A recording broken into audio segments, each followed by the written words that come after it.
A press conference was held on Friday calling on the candidates of the State Forward Bloc India Alliance to win. The conference was attended by central leadership of Forward Bloc Raghunath Sarkar as well as the winning candidate of Badharghat Assembly election Partha Ranjan Sarkar. Addressing the conference, the Forward Bloc leadership strongly condemned the BJP. They also expressed their hope that the candidates of India Alliance will win this election. ঘোষণা হওয়ার আগেই বলেছে ত্রিপুরা রাজ্যে দুটি পর্যায়ে ফেসে নির্বাচন হবে এবং তাদের কথা নির্বাচন কমিশন রেখেছে। যেখানে অন্য রাজ্যে মহারাষ্ট্রে একটি ফেসে নির্বাচন হতে পারে, তামিলনাড়ুতে একটি হতে পারে, কিন্তু এখানে কেন দুটি আসন মাত্র? কারণ কি?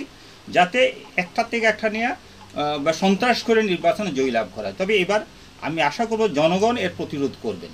আমরা ফরওয়ার্ড ব্লকের সারা ভারত ফরওয়ার্ড ব্লকের পক্ষ থেকে রাজ্যবাসীর কাছে আহ্বান করবো, আমরা শান্তিপূর্ণভাবে, প্ররোচনা পা দেবেন না, শান্তিপূর্ণভাবে ইন্ডিয়া জোটের প্রার্থী পশ্চিম ত্রিপুরা কেন্দ্রে কংগ্রেসের জাতীয় কংগ্রেসের প্রার্থী আশিস কুমার সাহাকে হাত চিহ্নে এবং পূর্ব ত্রিপুরায় বামফ্রন্টের সিপিএম প্রার্থী রাজন রিয়াংকে কাছ থেকে তারা চিহ্নে ভোট দেবেন। তেমনি রামনগর উপনির্বাচনে রতন দাসকে কাছ থেকে তারা চিহ্নে ভোট দিয়ে বিপুল ভোটে জয়ী করবেন।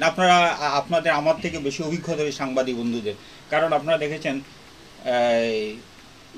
এর আগে দুটো উপনির্বাচন হয়েছে, কি হয়েছে? ক্যান্ডিডেট পর্যন্ত বেরোতে পারছেন না ঘর থেকে, এভাবে করা হচ্ছে। রাজ্যে কিছুদিন আগে এই কেন্দ্র ওএনজিসির কাছে বাড়িতে খেতে বসে সেখানে কি আক্রমণ সংঘটিত হয়েছে। তারা এখন ভয় ভীতি দেখি যারা নির্বাচন সাধন বসুর বাড়িতে আক্রমণ হয়েছে। যেখানে মানুষ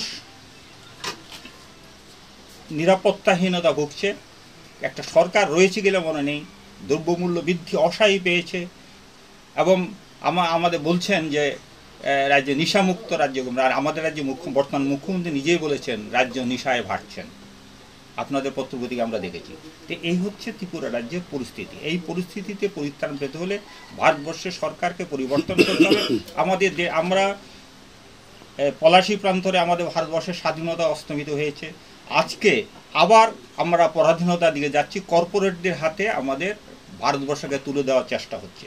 আপনারা আরেকটা কি জানেন? আপনার সংবাদপত্রে আমি খুব আশ্চর্য লাগছে, আমার ত্রিপুরা রাজ্যের কোনো সংবাদ মালিকরা কোনো প্রতিবাদ করেনি এবং আমাদের যে প্রেস ক্লাব তাও প্রতিবাদ করে। সেটা হচ্ছে এখন সাংবাদিকরা যেমন আপনারা তো সত্যের অনুসন্ধান করবেন, সেই অনুসন্ধানে কাজে কেন্দ্রীয় সরকার যদি মনে করে বা রাজ্য সরকার যদি মনে করে যে এই বিষয়ে ওর বিরুদ্ধে কোনো নিউজ প্রকাশ করা যাবে না, তাহলে সেটা করতে পারবেন না।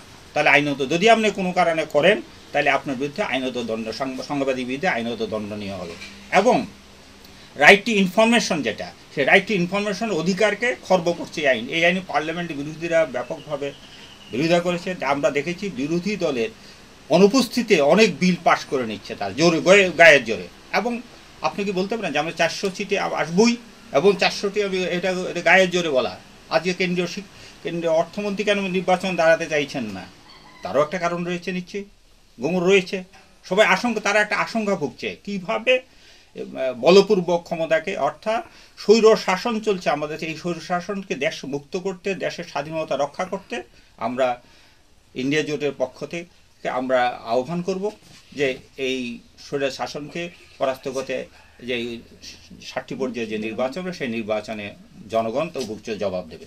আরেকটা আপনাদের ইনফরমেশন দিই, সারা ফরওয়ার্ড ব্লক পশ্চিমবঙ্গের 3টি কেন্দ্রে, বিহারে একটি, উড়িষ্যা একটি, উড়িষ্যা বিধানসভা কয়েকটি আসন এবং উত্তরপ্রদেশ, তামিলনাড়ু, মহারাষ্ট্র অলরেডি এগুলো নমিনেশন তারা সাবমিট করেছেন। এবং তামিলনাড়ু একটা যারা বিজেপির সঙ্গে তারা বেরিয়ে একটা জোট করেন, সেই জোটের পক্ষ থেকে। তা আমরা আশা করব এ রাজ্যের নির্বাচন সুষ্ঠু সমৃদ্ধ। আমরা পুলিশ প্রশাসনকে বলবো এবং আমরা যে ইন্ডিয়া জোটে যে প্রার্থী নমিনেশন দেওয়ার জন্য সবার আগে আমরা সময় চেয়েছিলাম, কিন্তু তারা সময় দেয়নি, ঘুরিয়েছেন তাদেরকে আগে, তারা পরে অ্যাপ্লিকেশন করে তাদের দিল। এবং সেখানে কংগ্রেসের একজন সর্বভারতীয় নেতা যুবনেতা আসার কথা, তাকে সেখানে বলছে মঞ্চ করা যাবে না, কোনো সভা করা যাবে না। তার অর্থ কি? ঘাবড়াচ্ছে, ইলেকশন কমিশনকে কাজে লাগাচ্ছে। আমরা তীব্রভাবে এটা নিন্দা করি। আমরা আশা করব ইলেকশনটা নিরপেক্ষভাবে সে কাজটা করবেন। আমরা ফরওয়ার্ড ব্লকের পক্ষ থেকে রাজ্যে শান্তিপূর্ণভাবে নির্বাচন করার জন্য রাজ্যবাসীকে আমরা আহ্বান করব, আপনারা আসুন এবং নির্বাচন কমিশনও তার নিরপেক্ষতা বজায় রাখবেন, সেই আশা আমরা করব। Reported by Pranab from Magatala, Chini Khorang.